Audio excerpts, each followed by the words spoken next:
Okay, we are covering 6-1 properties and attributes of polygons. Please remember to take notes and do the check-it-outs. Our two learning targets today, I can classify polygons based on their sides and angles, and I can find and use the measures of the interior and exterior angles of polygons. All right, we have some definitions. First, what is the side of a polygon? Well, each segment that forms a polygon is a side of a polygon. That's probably very intuitive. So for instance, here is the side AE. It's part of this polygon right here, and so that is a side. The common endpoint of two sides is a vertex of the polygon. So AB meets a side or segment AE at point A. That's a vertex. B, E, and D are also vertices. A segment that connects any two non-consecutive sides or non-consecutive vertices is a diagonal. So they have one drawn here, but here's also an example of a diagonal going from E to B. E and B are not consecutive. Consecutive means right next to each other, so that would be a diagonal. Remember, we learned in Chapter 2 what a polygon is. It's a closed plane figure formed by three or more segments that intersect only at their endpoints. So key parts of that are it's closed and they intersect only at endpoints. And polygons are named by the number of sides that they have. And the last unit we just covered, those are all polygons. They were three-sided triangles. And now we're looking at this section will be focused on quadrilaterals. We also have five sides pentagon, and it goes on down to 12. You should know pretty much the names of these polygons in this chart. Don't ask why. We don't know why 11's not in here, but it's not. So sad. It's so sad. When you get past 12, 13 and beyond, it's based on the number. So a 14-sided figure would be a 14 gone, 100-sided figure 100 gone. But again, you should know that part in this table. All right, so we're going to look at an example. Tell whether the figure is a polygon, and if it is, then name it by the number of sides. So remember, it has to be closed. It has to have line segments that meet only at endpoints. So let's look at A. Looks like there are segments that meet only at the segment's endpoints, and it is closed, so it is a polygon. And I'm sorry, I hate that color, so I'm going to try and change it. So this is a polygon. So now we have to look at the number of sides. 1, 2, 3, 4, 5, 6. Six-sided figure is a hexagon. All right, B. B doesn't look like what we would normally consider a polygon, but as the definition goes, it's closed. It has segments that only meet at endpoints, and so it is actually a polygon. So we have to name it based on the number of sides, so we'll count the sides. 1, 2, 3, 4, 5, 6, 7. Seven-sided figure means it's a heptagon. If we look at C, C has curved pieces. Those aren't line segments, so this actually is not a polygon.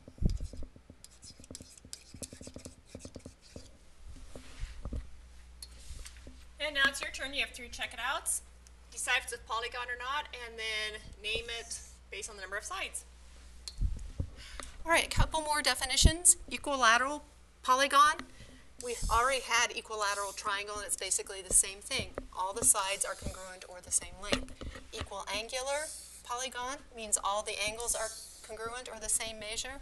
So example of an equilateral, equiangular polygon would be an equilateral triangle or equiangular triangle, and we had that in, we've already had that.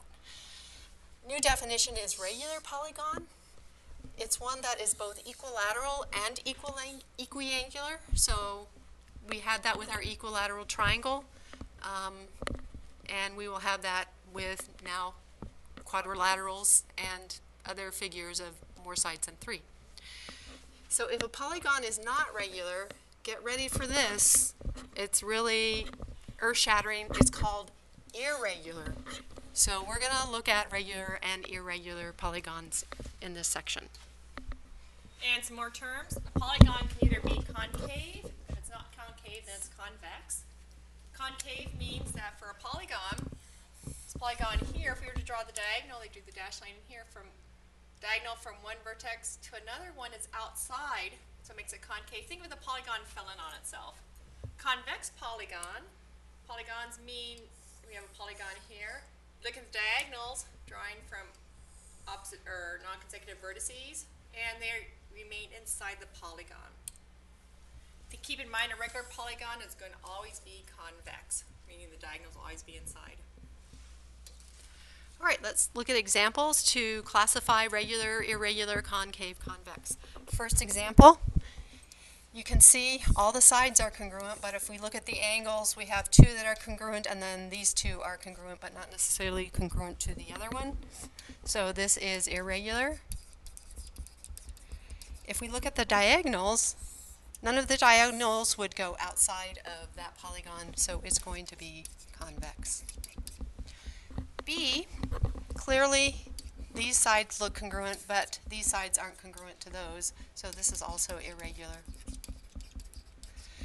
And if I drew a diagonal, I can draw a diagonal from this vertex to this non-consecutive vertex outside of the polygon, so that means it's concave. Last example, all the sides are congruent, all the angles are 90 degrees, that means it is regular.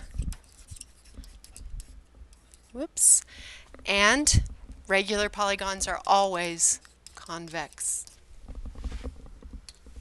And now it's your turn. You have two check-it-outs. Good luck.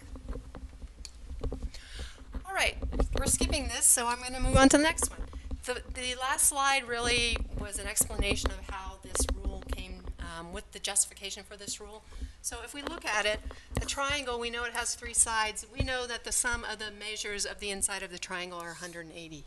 Quadrilateral has four sides, and most of us know that the sum of the measures of the angles inside of a quadrilateral is 360. We can go on to pentagon with five sides, has 540 degrees inside, hexagon, six sides, 720 degrees. An entagon then, with some number of sides n, has n minus 2 times 180, and that's basically what this theorem tells us. The sum of the interior measures of the angle measures of a convex polygon with n sides is n minus 2 times 180, which is nice. It doesn't matter how many sides. If you have a 100-sided polygon, you can figure out what the measures of the interior angles are. So in this example, you want to find the sum of the interior angle measures of a convex heptagon. So heptagon is 7 sides. So our formula was n minus 2 times 180. We have 7 sides, so 7 minus 2 times 180, 5 times 180, which is going to be 900 degrees. And that's the sum for this one. For the next one, we want to find the measure of each interior angle of a regular 16gon. So again, we start out the same way with the n minus 2 times 180, number of sides. We have 16 sides times 180, so we get 14 times 180, oops, which equals 2520? Yes. So that's the sum of all the angles, but we're looking again for each, so we have to take that sum, 2520, divide that by 16, which was 157.5 degrees. That's the measure of each angle, interior angle. All right, here's another example. Here's another example where we're going to find the measures, but we have to solve an equation first using these expressions. So we want to find the measure of each of the interior angles. So first of this pentagon, first we have to figure out how much the sum of the angles is, and then we can figure out what each angle would be. All right, so here's n minus 2 times 180 is the sum of the measures. So since we have 5 sides, it's going to be 3 times 180, which is 540 degrees. Now I add up all the expressions and set them equal to 540. That's 135c. Divide both sides by 135, and c is equal to 4. Now I multiply each of the expressions, and I get my angle measures, 72, 128, and then 140 degrees. Okay, now it's your turn. You have two check it outs. Good luck. All right, our last theorem has to do with exterior angles. So as it says down here, an exterior angle is formed by one side of a polygon and the extension of the consecutive side. So you can see here's the side of the polygon. If I extend the consecutive side, I get this angle here at 81 degrees. So you're going to have however many sides that you have for the polygon, that's how many exterior angles that you're going to have. The sum of those angles is going to be the same. It's always going to be 360 degrees. So if you have a 100-sided polygon, you're going to have, each angle is going to be 360 divided by 100. So in this example, we want to find the measure of each exterior angle of a regular 20gon.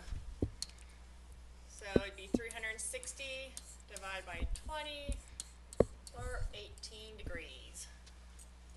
And for B, find the value of B in the polygon FGHJKL. This is very similar to what we did in the last example. So again, we take all the exterior angle measures and add that expression. They have to sum to be 360. So we get 120B equals 360 divided by 120. So B is 3, and that's what we're asked to find. This is the same one. Moving on. All right, you get to do these two. So you're going to find the measure of each exterior angle for a dodecagon, and then find the value of R in this polygon. In our last example, Anne is making paper stars for party decorations. What's the measure of angle 1? We have a regular pentagon there. So angle 1 is going to be 360 divided by 5, which will be 72 degrees. Okay, so hopefully you can see that picture, but you are supposed to, It's in their book too. oh, okay, suppose the shutter were formed by 8 blades instead of 10. What would the measure of each exterior angle be? And that's going to be these angles here. So good luck with that. And in summary, we want to make sure you can tell the difference between or classify polygons being regular or irregular, and concave or convex. Remember, if it's regular, it has to be convex. And we had the polygon angle sum theorem, which would be the number of sides minus 2 times 180 degrees. And we have the polygon exterior sum, which is the 360 degrees divided by the number of sides. Good luck.